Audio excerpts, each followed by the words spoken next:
역대하 13장입니다. 역대하 13장 13절부터 22절까지 보시겠습니다. 구약성경 672면입니다. 역대하 13장 13절부터 22절까지입니다.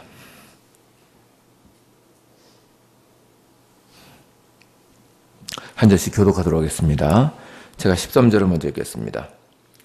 여로보암이 유다의 뒤를 둘러 복병하였으므로 그 앞에는 이스라엘 사람들이 있고 그 뒤에는 복병이 있는지라.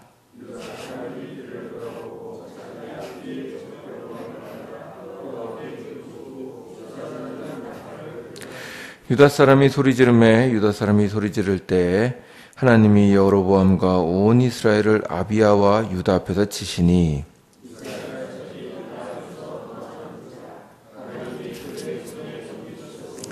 아비야와 그의 백성이 크게 무찌르니 이스라엘이 택한 병사들이 죽임을 당하고 엎드려진 자들이 50만 명이었더라.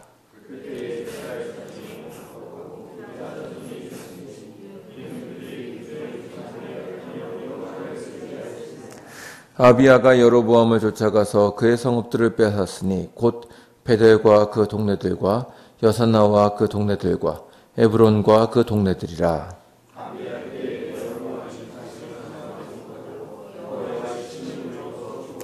아비야는 점점 강성하여 아내 14을 거느려 아들 22과 딸 16을 낳았더라.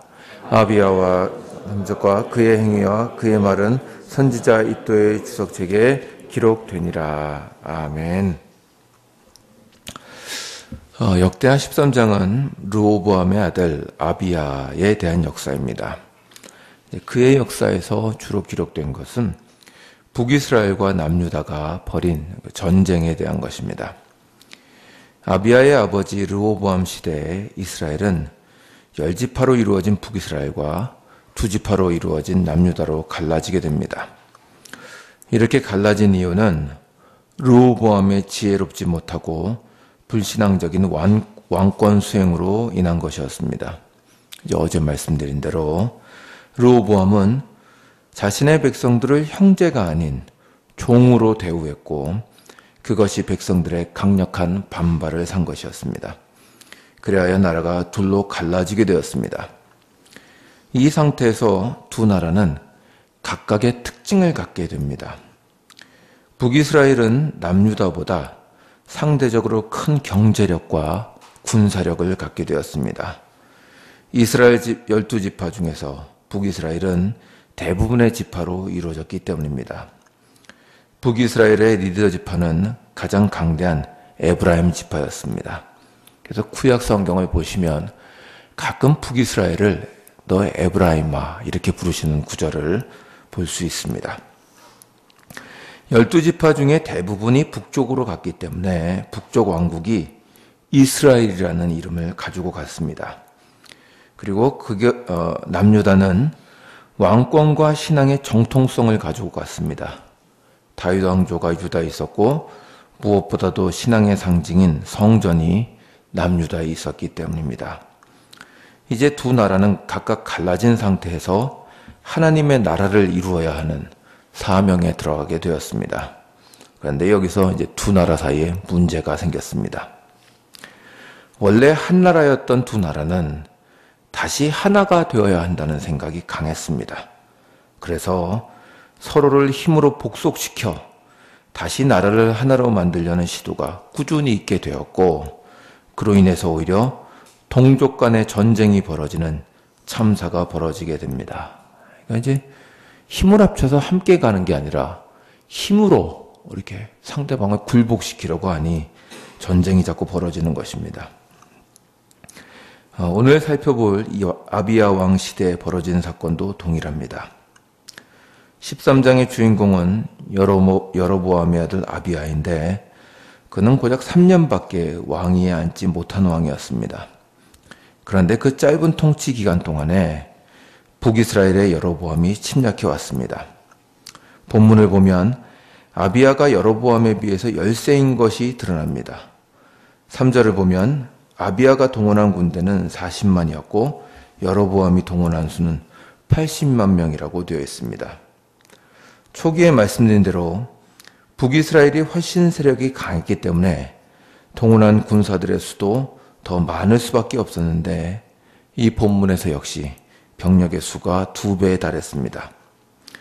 그리고 13절 이하를 보면 북이스라엘의 여로보암이 압도적인 병사수를 이용해서 부대를 둘로 나누어 아비야를 앞뒤로 치려고 한 것을 볼 수 있습니다. 이런 것을 볼 때 군사수나 전략에서 여로보암이 앞서고 있다는 것을 알 수 있습니다. 이러한 상황 속에서 본문은 아비야 왕이 전쟁을 시작하기 전에 유다를 쳐들어온 북이스라엘 백성들에게 했던 연설을 기록하고 있습니다. 이 연설은 북이스라엘에게 침략의 정당성이 전혀 없으며 남유다가 하나님의 은혜로 승리할 수밖에 없다는 것을 설파하고 있는데, 여기서 아비야는 2가지를 근거로 하여 자신의 승리를 확신하고 있습니다. 이제 첫 번째가 뭐냐면 하나님의 언약이 다윗 왕가에 있다는 것입니다. 13장 5절을 보시죠. 13장 5절부터 7절까지를 한번 보시겠습니다.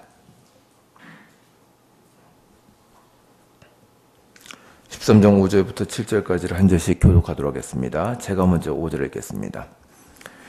이스라엘 하나님 여호와께서 소금 언약으로 이스라엘 나라를 영원히 다윗과 그의 자손에게 주신 것을 너희가 알 것 아니냐?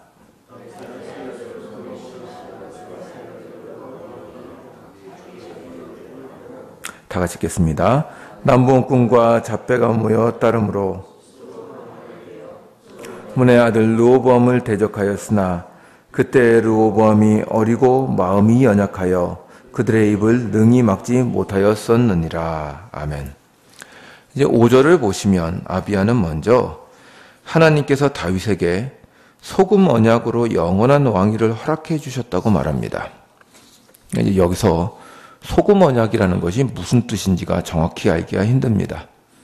그러나 신학자들은 대체적으로 아마도 소금은 영구성, 불변의 상징이기에 변하지 않는 언약이라는 의미에서 소금 언약이라고 부르는 것으로 이해합니다.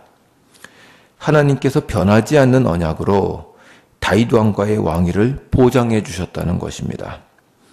그러나 여로보암이 그러한 하나님의 언약을 알면서도 다윗 왕가를 배신했고 르호보암이 그들을 못 막은 것은 그가 아직 어렸기 때문이라고 아비야는 주장합니다.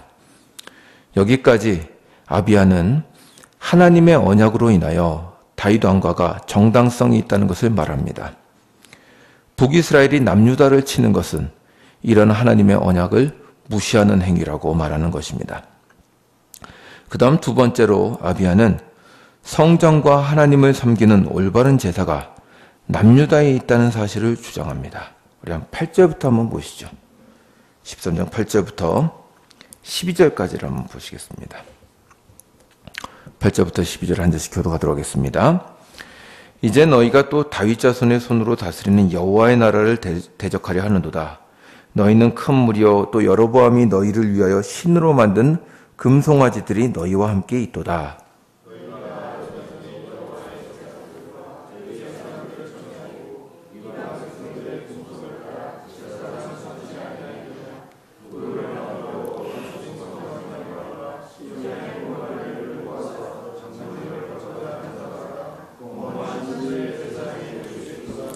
우리에게는 여호와께서 우리 하나님이 되시니 우리가 그를 배반하지 아니하였고 여호와를 섬기는 제사장들이 있으니 아론의 자손이요 또 레위 사람들이 수종들어.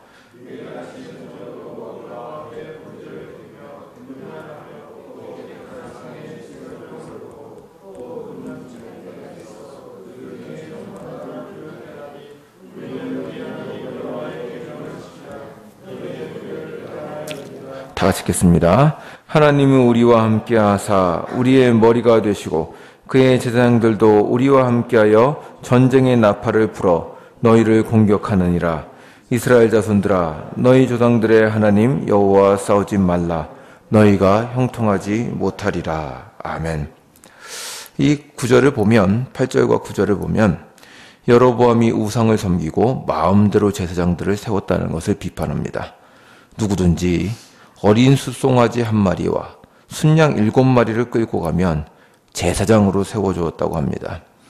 이것은 원래 레위 지파밖에 할 수 없는 제사장직을 아무나 돈 주고 살 수 있다는 것을 비판하는 것입니다.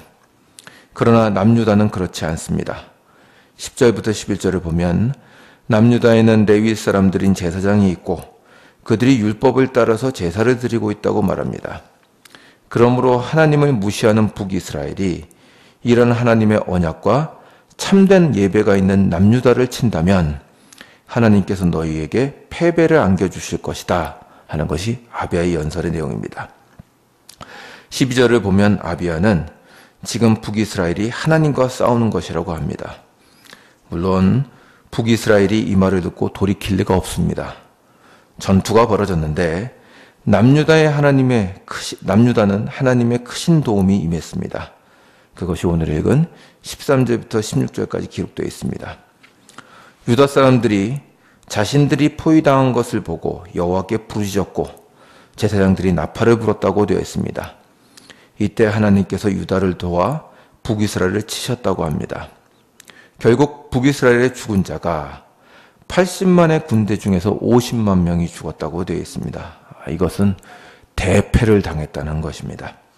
그뿐만 아니라 북이스라엘은 수많은 성읍들을 남유다에게 빼앗겼을 뿐만 아니라 여로보암이 이때를 기점으로 점점 몰락의 길을 걷게 되었다고 말합니다. 이러한 결과에 대해서 역대기 기자는 18절에서 간단하게 평가하기를 그들의 조상들의 하나님 여호와를 의지하였기 때문에 승리하였다고 말합니다. 그리고 아비야 왕은 이 기록으로 마치고 있습니다. 이 본문은 우리에게 참 흐뭇한 본문입니다. 이 본문을 보면서 대번에 우리는 이런 생각을 하게 됩니다. 그렇지. 우리가 믿음을 가지고 어려움을 대하면 이겨낼 수 있다. 아비야와 같이 하나님을 열심히 믿고 신앙생활하자. 그러면 승리를 주실 것이다. 라는 어쩌면 인과응보적인 생각으로 들어갑니다. 그래서 우리도 훌륭하게 신앙생활해서 잘 기도해서 아비야처럼 복을 받자는 생각을 하게 됩니다. 물론 그 말도 맞습니다. 우리는 하나님을 잘 섬겨야 합니다. 그건 당연한 일입니다. 그런데 이 본문은 그것보다는 조금 더 복잡합니다. 이 역사에 대한 다른 본문을 한번 살펴보겠습니다. 열왕기상 15장으로 한번 가보시죠. 열왕기상 15장입니다.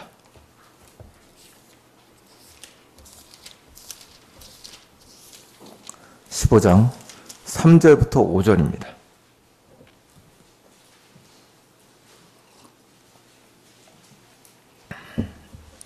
동일하게 아비야에 대한 본문입니다. 15장 3절부터 5절입니다. 제가 한번 읽겠습니다. 보십시오. 아비암이 그의 아버지가 이미 행한 모든 죄를 행하고 그의 마음이 그의 조상 다윗의 마음과 같지 아니하여 그의 하나님 여호와 앞에 온전하지 못하였으나 그의 하나님 여호와께서 다윗을 위하여 예루살렘에서 그에게 등불을 주시되 그의 아들을 세워 뒤를 잇게 하사 예루살렘을 견고하게 하셨으니 이는 다윗이 햇사람 우리아의 일 외에는 평생에 여호와 보시기에 정직하게 행하고 자기에게 명령하신 모든 일을 어기지 아니하였음이라. 아멘. 동일한 아비야의 왕에 대한 열왕기의 평가입니다. 그런데 좀 이상하지 않습니까? 열왕기는 이 아비야를 온전한 왕이라고 하지 않습니다.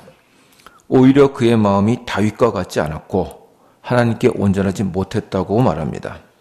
그러니까 그 아버지의 길을 따랐다는 겁니다. 이 온전하지 못했다는 것은 하나님께 자신의 전부를 바치지 않았다는 것입니다.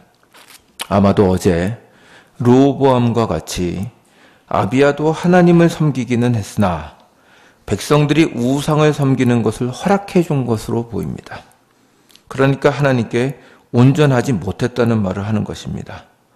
자, 그러면 이런 사람이면 어떤 대가를 받는 것이 맞겠습니까? 징벌을 받아야 마땅합니다. 그렇지 않습니까? 그런데 우리는 여기서 헷갈립니다. 그러면 아비야가 전쟁에서는 어떻게 승리한 것인가? 그래도 상대적으로 북이스라엘보다는 남유다가 나으니까, 온전히 타락한 것보다는 부분적으로 타락한 것이 더 나으니까 이게 승리한 것인가 라는 생각이 듭니다. 이게 참 뭔가 잘 풀리지 않습니다. 그런데 가만히 보시면 4절에 그 답이 나와 있습니다. 하나님 여호와께서 다윗을 위하여 등불을 주시고 경고하게 하시겠다고 하신 말씀 때문이었다고 말하는 것입니다. 아비야가 뭘 잘해서가 아니라 하나님께서 다윗에게 주신 언약 때문에 아비야에게 승리를 주셨다고 말하는 것입니다. 물론 아비야도 기도를 했을 것이며 은혜를 구했을 것입니다. 그러나 이 본문은 우리에게 그 뒷얘기를 알려줍니다. 아비야가 평소에 신앙생활을 잘하고 완전해서 응답하신 것이 아니라 하나님께서 그 언약을 신실하게 이행하사 다윗의 후손들을 지키기 위해서 부족한 그의 기도에 응답하셨다는 것입니다. 여러분 어떠십니까? 이 결론에 대해서 공감이 되십니까? 잘 안 되실 것입니다. 우리는 기독교가 은혜의 종교라고 하면서도 기도의 응답을 얘기하거나 하나님께서 무엇을 주셨다는 것을 말할 때는 꼭 어떤 대가가 있기 때문에 주셨다고 생각합니다. 뭘 잘했으니, 기도를 열심히 했으니, 헌금을 했으니 응답을 주셨다고 생각합니다.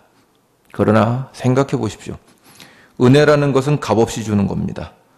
받을 만하지 못한 자에게 하나님께서 거저 주시는 것입니다. 그래야 은혜라고 부를 수 있습니다. 그렇지 않은 건 대가일 뿐입니다. 지금 본문은 그것을 알려주는 것입니다. 유다의 승리는 아비야 때문에 주신 게 아닙니다. 하나님께서 유다를 사랑하여 그 나라를 지키기 위해서 주신 것입니다. 하나님은 그분의 백성들이 얼마나 잘하나 못하나를 보시고 지킬 것인지 버릴 것인지를 결정하지 않으셨습니다. 동일하게 하나님이 우리의 기도에 응답하시는 이유는 그분이 우리를 영원전부터 사랑하시기 때문이지 우리가 꼭 모든 것을 잘하고 있기 때문은 아닙니다. 잘 와닿지 않으십니까? 그럼 여러분께 묻겠습니다. 여러분은 매일 새벽 혹은 일주일에 며칠씩 하나님께 기도하러 나오십니다. 그러면 도대체 여러분은 어제 무엇을 얼마나 열심히 하셨고 얼마나 신앙적으로 잘 사셨기에 이 아침에 하나님께서 내 기도를 들어주실 것이라는 기대를 갖고 나오셨습니까? 제 질문이 너무 도전적입니까? 그러나 우리는 다 압니다. 우리는 잘했기 때문에 이 아침에 나온 것이 아니라 하나님께서 언약을 주셨기 때문에 나온 것입니다. 불쌍하게 여겨달라고 이 아침에 나온 것입니다. 만약 여러분들이 잘한 만큼 하나님께서 기도응답을 해주신다면 우리 중 몇 명이나 이 시간에 기도응답을 받고 돌아갈 수 있을까요? 아마도 거의 없지 않을까 싶습니다. 구약 성경은 우리에게 하나님의 은혜를 보여줍니다. 부족한 백성들을 위하여 열심을 내시는 하나님을 보여줍니다. 신약 성경도 그렇습니다. 하나님을 알지 못하는 죄인들을 위하여 아들이 오셨다고 말합니다. 아무도 그분에게 은혜를 받을 만하지 못하였지만 값없이 그 아들을 보내어 우리를 구원하시며 그분의 약속을 신실하게 지키사 지금도 우리들을 보존하며 인도하십니다. 이 은혜로 말미암아 여러분들은 이 자리까지 와 계십니다. 얼마나 뿌듯합니까? 우리는 우리의 자격으로 하나님 앞에 나온 것이 아니라 나를 사랑하시는 하나님의 언약을 의지하여 나왔습니다.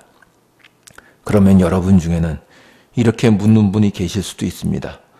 그렇다면 우리가 마음대로 살아도 된다는 말인가? 그건 은혜를 받지 못한 악한 자들이나 하는 이야기입니다. 성경은 우리를 그렇게 끌어가지 않습니다. 성경이 우리를 이것을 가르쳐주는 이유는 성도가 자신을 의지하지 않고 언약을 이루시는 하나님의 사랑을 의지하게 하기 위함입니다. 그렇습니다. 우리는 우리 자신을 의지하지 않습니다. 우리는 하나님의 언약을 의지하여 우리 자신을 드리며 주께 은혜를 구합니다. 그러므로 이 아침에도 주의 은혜를 의지하여 나가시기를 바랍니다. 우리는 하나님께 드릴 것이 없습니다. 어제는 여러분이 부끄러운 삶을 사셨는지도 모릅니다. 그러나 이 아침에는 하나님이 또한 변함없이 그분의 은혜를 약속대로 주실 것입니다. 그것을 믿고 나가시면 됩니다. 원래 우리는 하나님 앞에 자랑할 만한 것이 없습니다. 그러나 주께서 그분의 언약을 이루기 위하여 우리를 구원하시고 인도하십니다. 이 아침에도 그 하나님을 힘있게 붙잡고 그분께 나아가는 여러분들이 되시기를 주님의 이름으로 축원합니다. 기도하시겠습니다.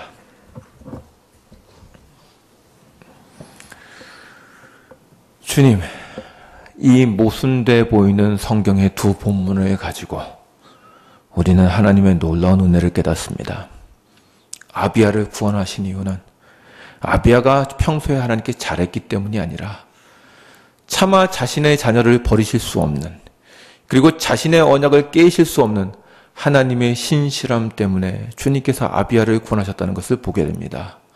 그로 말미암아 다윗 왕조는 그 수많은 죄악 속에서도 번성할 수가 있었고, 결국 그들 가운데서 그리스도라는 참으로 왕 중에 왕이 오셨습니다. 이게 어떻게 우리가 만들어낸 작품이겠습니까? 오직 하나님의 열심이요 하나님의 은혜인 줄 고백합니다. 주님, 저희를 그렇게 받으신 줄 믿습니다. 우리는 부족하며 드린 것이 없습니다. 부끄러운 것뿐입니다. 그러나 주님은 우리를 사랑하여 오늘 아침에도 우리를 불러내시고 주께 은혜를 구하라고 하십니다.